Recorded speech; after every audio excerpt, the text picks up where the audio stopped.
मेरी अपनी माँ के साथ एक ही याद है। पिताजी बचपन में ही गुजर गए थे। माँ मेरे लिए सब कुछ थी।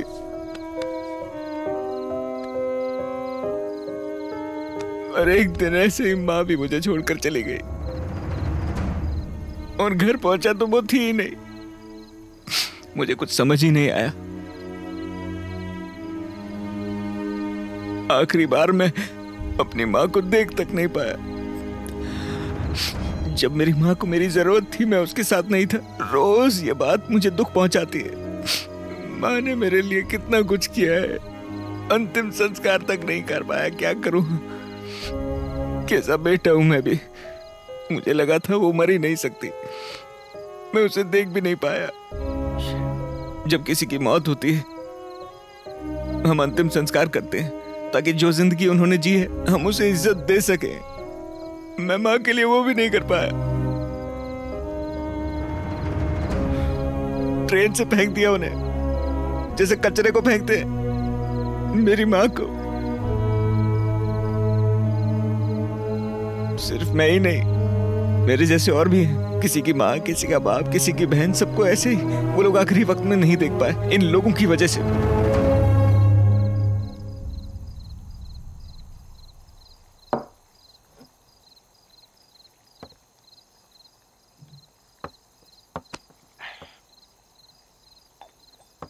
गोपालम को नहीं पता कि उसका बॉस कौन है, तो हम कैसे पता लगाएंगे?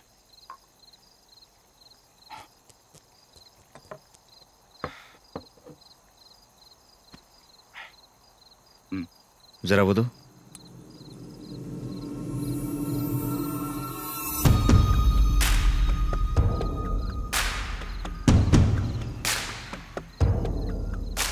सर मुझे आपके दोस्त से बात करनी है।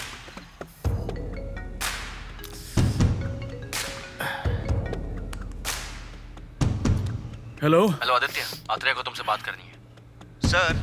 हाँ बोलो। वो गुजरात वाला मर्डर कब हुआ था? 1 मिनट। 5 दिन पहले। और वेंकटाचलम वाली बॉडी की डेथ कब हुई थी? 10 दिन। Thank you sir. जो आदमी 10 दिन पहले मर चुका है उसने 5 दिन पहले मर्डर कैसे किया? बॉडी से अगर कोई ऑर्गन निकाले तो फौरन पकड़ा जाता है, पर बिना फंसे बॉडी में से एक चीज है जो निकाली जा सकती है, हमारे फिंगरप्रिंट्स। उन लोगों को इन डेड बॉडीज की नहीं, इनके फिंगरप्रिंट्स की जरूरत है। फिंगरप्रिंट्स का वो क्या करेंगे? ये फिंगरप्रिंट्स देश में किए गए किसी भी क्राइम में प्लांट हो सकते हैं, इन्वेस्टिगेशन को पूरी तरह से घुमा सकते हैं। नकली फिंगरप्रिंट्स का एक डेटाबेस बनाकर क्रिमिनल गैंग्स को बेचा जा सकता है। वेंकटाचलम वाले केस में बिल्कुल यही हुआ है सर। इस लाश के फिंगरप्रिंट्स गुजरात में हुए किसी क्राइम में प्लांट कर दिए गए हैं। जिसके फिंगरप्रिंट्स मिले उसी को क्रिमिनल समझ के इन्वेस्टिगेशन चल रही है, लेकिन ये कभी पता नहीं लगेगा कि वो फिंगरप्रिंट्स किसके हैं। और पता लग भी गया तो वो आदमी तो मर चुका, यानी जिस आदमी ने मर्डर किया है वो तो मर चुका है, ये सोचकर केस बंद कर दिया जाएगा। किसी क्राइम की इन्वेस्टिगेशन को घुमाने का क्या खतरनाक प्लान है सर। और इस प्लान में सिर्फ इतना ही नहीं होता, नकली फिंगरप्रिंट्स की मदद से नए वोटर बनाए जा सकते हैं और इलेक्शन रिग किए जा सकते हैं। इन्हीं नकली फिंगरप्रिंट्स की मदद से टेररिस्ट आसानी से नकली पासपोर्ट्स बनवाकर किसी भी देश में जाकर आसानी से हमले कर सकते हैं। उन्हें सिर्फ इन नकली फिंगरप्रिंट्स की जरूरत है सर। उन्हें फिंगरप्रिंट्स चाहिए तो वो तो किसी भी लाश से मिल सकती है। एक डेड बॉडी के फिंगरप्रिंट लेना आसान नहीं होता बॉबी। हमारे मरने के बाद हमारी बॉडी में ब्लड सप्लाई, ऑक्सीजन सप्लाई कम होने के बाद फिंगरप्रिंट्स मिलना मुश्किल है। तो जैसे गोपालम ने कहा, वो लोग वैन में ही उनके फिंगरप्रिंट्स निकाल लेते हैं। उस वैन में जरूर कोई ना कोई लैब सेटअप होगा, वहां केमिकल्स की मदद से वो लोग फिंगरप्रिंट्स निकालते होंगे। इस काम को करने में 6 से 7 घंटे लगते हैं। ये पूरा ड्रामा इसी वजह से हो रहा है। एक बार फिंगरप्रिंट्स मिल गए तो फिर इन बॉडीज को वेयरहाउस में स्टोर किया जाता है और ट्रेन में ले जाकर उन्हें फेंक दिया जाता है। पता है क्यों? क्योंकि रेलवे डिपार्टमेंट में रूल है कि लावारिस लाशों का 3 से 4 दिन में क्रिमेशन होना जरूरी है। ये लूप होल उन्हें पता है और इस लूप होल की वजह से ये धंधा चल रहा है। गोपालम ने कहा था ना कि वो कुछ दिन पहले धंधा बंद करने वाले थे। इतना सिस्टमैटिकली चलता हुआ बिजनेस अगर कोई बंद करना चाहे तो उसका एक ही मतलब होता है, वो डर गए थे कि उनकी पोल खुलने वाली है। और जो डर जाता है वो कोई ना कोई गलती करता है। स्नेहा, एजेंट, अजय की उंगल वाली फोटोज और लवारिस लाशों की फाइल कहां पड़ी है? वो तो ऑफिस में है। सर, सर मैं और बॉबी ऑफिस जाएंगे, फोटोज को स्टडी करेंगे। ओके। एक छोटी सी रिक्वेस्ट है, नारायण से कहकर वेंकटाचलम की बॉडी से जो सामान मिला था वो ले आएंगे। श्योर। हम कोई तो सबूत मिस कर रहे हैं सर, हमें ये केस फिर से स्टडी करना होगा। अच्छा एक और बात, आप अजय और हर्षा के कॉलेज जा सकते हैं क्या? कॉलेज? यस। लेकिन क्यों? उनकी कोई भी बैकग्राउंड इन्फॉर्मेशन हमारे लिए बहुत जरूरी होगी। ओके। सर, वेंकटाचलम ब्रिज के पास लाश पर ये चीजें मिली थी। सर कोई प्रॉब्लम? No problem.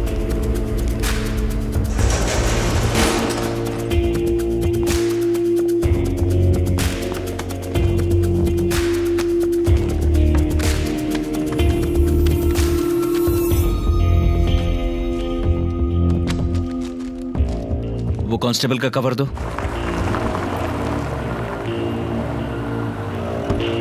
हमें प्रिंसिपल से मिलना है। ग्राउंड फ्लोर का लास्ट रूम। ओके। अरे अभी तक बनाया नहीं क्या? सर बस कितना टाइम लगेगा? सर 2 मिनट और। सर अथरे की बेल कैंसिल हो गई है और अरेस्ट वारंट मिल गया। नारायण सर गाड़ी निकाल। ठीक है सर।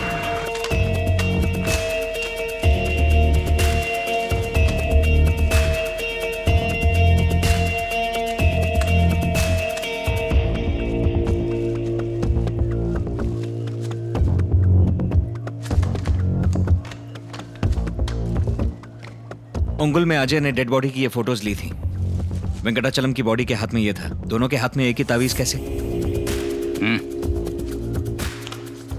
ये पेथवली माता की तावीज है। तमिलनाडु में वेल्लोर नाम के जिले में लोग इन्हें काफी मानते हैं। देवी माँ का तावीज? याद है गोपालम ने क्या कहा था? वो लोग नकली पूजा करते थे और तावीज बांधते थे और बॉडी फेंकने से पहले निकाल लेते थे। उस दिन गोपालम नहीं गया था और उसकी जगह पे जो नया आदमी गया था वो तावीजों के बारे में नहीं जानता होगा। शायद इसीलिए इन दोनों बॉडीज पे तावीज बंधा हुआ है। तो ये लोग तावीजों को ढूंढते हुए आए होंगे। बॉडीज को तो ये लोग बिना देखे कहीं भी फेंकते हैं ना। तो जब तक उन लोगों को ये बॉडीज मिली होंगी, उंगुल में अजय और हर्षा को और वेंकटाचलम में मुझे ये बॉडीज पहले ही मिल गई। उन लोगों ने हमें वहीं देखा होगा। ये तावीज मिल भी जाती तो क्या हो जाता? एक केस के सिलसिले में आपके एक्स स्टूडेंट्स अजय और हर्षा की डिटेल्स चाहिए। उनकी क्लासमेट हमारे कॉलेज में लेक्चरर की जॉब कर रही है। मुझे लगता है वो आपकी ज्यादा मदद कर पाएगी। रघु, इन्हें वहां लेकर जाओ। आत्रे के ऑफिस ले ले। उन लोगों को इसकी इतनी टेंशन क्यों हो रही है? कोई तो कनेक्शन है उन लोगों और इस ताबीज के बीच में। क्या कनेक्शन है? क्या कनेक्शन है? क्या कनेक्शन? क्या कनेक्शन? क्या कनेक्शन? हम उनके बारे में क्या जानते हैं? वाराणसी में अंतिम संस्कार का वादा करके वो लोगों को धोखा दे रहे हैं और एक और बड़ा क्राइम कर रहे हैं। ये लोग बेशर्मों की तरह भगवान का नाम इस्तेमाल करते हैं। साईं बाबा इंडस्ट्रीज हो गया, बालाजी टेक्सटाइल्स हो गया और न जाने कितने। उनकी बिजनेस का नाम देवी माँ के नाम पर हुआ तो हो सकता है ये असल में उनकी कंपनी का लोगो हो। एक काम करो, इस पूरे इलाके में किसी भी देवी माँ के नाम से कोई भी बिजनेस हो वो ढूंढ कर निकालो। छोटी छोटी दुकानें या छोटे छोटे बिजनेस भी हो ना, उनके नाम की एक लिस्ट तैयार करो जल्दी। उन दोनों में कुछ तो कॉमन होगा मैडम, जैसे कि दोस्त या फिर दुश्मन, या फिर वो दोनों किसी हादसे में शामिल रहे हों जो कि आपको याद हो। ऐसा कुछ नहीं हुआ था, पर उन्होंने फाइनल ईयर का प्रोजेक्ट साथ में किया था। ओह, प्रोजेक्ट किस बारे में था? क्या मैं वो रिकॉर्ड देख सकती हूँ? ये रहा। रिलीजियस क्राइम्स इन इंडिया पर था। हाँ, धर्म के नाम पर क्रिमिनल्स कैसे बेवकूफ बनाते हैं इस पर लिखा था। ऑलमोस्ट 6 महीने इस पर काम किया था उन्होंने। वसुधा भी उनकी दोस्त थी। तीनों ने इस प्रोजेक्ट पर काम किया था। यानी वो तीनों फ्रेंड्स थे, मतलब कि तीनों को इस क्राइम के बारे में मालूम था। हाँ, इसीलिए इन तीनों को मार दिया गया। हमारी इस फाइल में और डिटेल्स मिल जाएंगी आपको। मैम, ये फोटोज और प्रोजेक्ट मटेरियल मैं ले जा सकती हूँ प्लीज?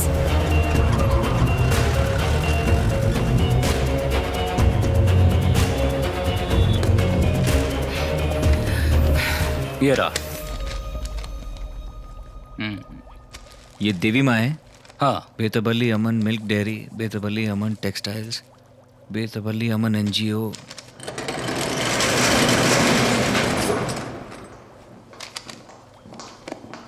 कॉलेज में कोई इन्फॉर्मेशन मिली क्या? हाँ एजेंट, अजय, हर्षा और वसुधा तीनों क्लासमेट्स थे और अच्छे दोस्त भी। व्हाट? और उन तीनों का कॉमन पॉइंट जो था वो था ये college project, religious crimes in India. ये रहे कुछ फोटोज। इंडिया के रिलीजियस क्राइम्स पे प्रोजेक्ट बनाया तो इस क्राइम के बारे में उन्हें सब कुछ पता होगा, इसलिए मार दिया उन्हें। लाशों का धंधा। हाँ, ये लोग तो बहुत इंटेलिजेंट निकले। लाशें तो पहले ही मर चुके हैं एजेंट। ना कोई कंप्लेंट, ना ही कोई रिस्क। क्या बोले?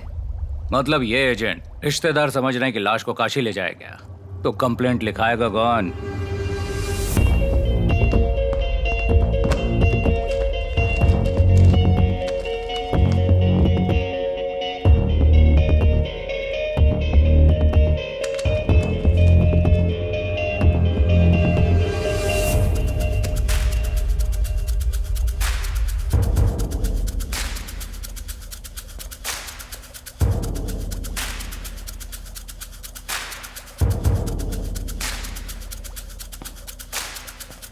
अबे रेलवे ट्रैक पे मिली बॉडीज की कभी मिसिंग कंप्लेंट नहीं हुई ना, सिवाय एक बॉडी के। किसकी बॉडी एजेंट? कावली वाली बॉडी। उसके बाप ने मिसिंग कंप्लेंट लिखवाई।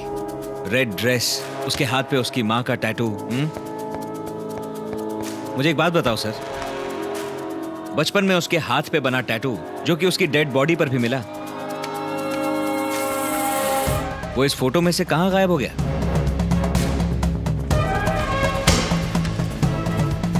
इसलिए क्योंकि वसुधा अब भी जिंदा है। वो बाप बेटी ही इस केस के पीछे है सर।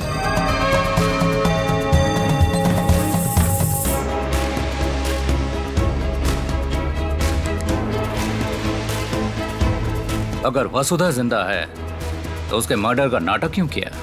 उन्होंने मुझे यकीन दिलाया कि दिव्या नाम की कोई लड़की मारी गई है। अजय और हर्षा का खून मेरे सर पे आ गया, और अगर ये प्लान काम कर जाता तो मैं कम से कम 10 साल के लिए जेल जाता।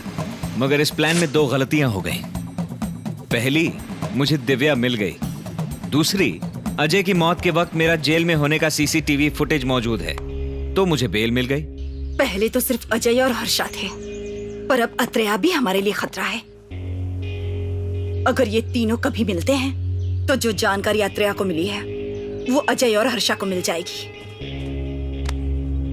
अगर वो जांच करेंगे तो इस तावीज का राज खुल जाएगा, और अगर वो तावीज तक पहुंच गए तो समझो हम तक पहुंच गए। गोपालम कहाँ है? उससे कहो किसी लापता लड़की के फोटो का इंतजाम करे, उसे दिव्या का नाम दे और मेरी बनाई हुई कहानी अत्रेया को जाकर सुनाए। अजय और हर्षा के नंबर के साथ मेरा कोई ऐसा नंबर दो जिसका कोई फोटो रिकॉर्ड ना हो। इसकी फोटो नहीं है? इस तीसरे नंबर का डेटाबेस में फोटो नहीं है। अत्रेया उन तीनों नंबर के बारे में सारी छानबीन करेगा। हम तीनों को ढूंढने जरूर आएगा। जब मेरे बारे में कुछ पता नहीं चलेगा तो वो अजय और हर्षा के पीछे लग जाएगा। फिर हम अजय और हर्षा को मार डालेंगे। अत्रेया के खिलाफ सबूत क्रिएट होते जाएंगे। इन दोनों के खून के इल्जाम में अत्रेया जेल जाएगा।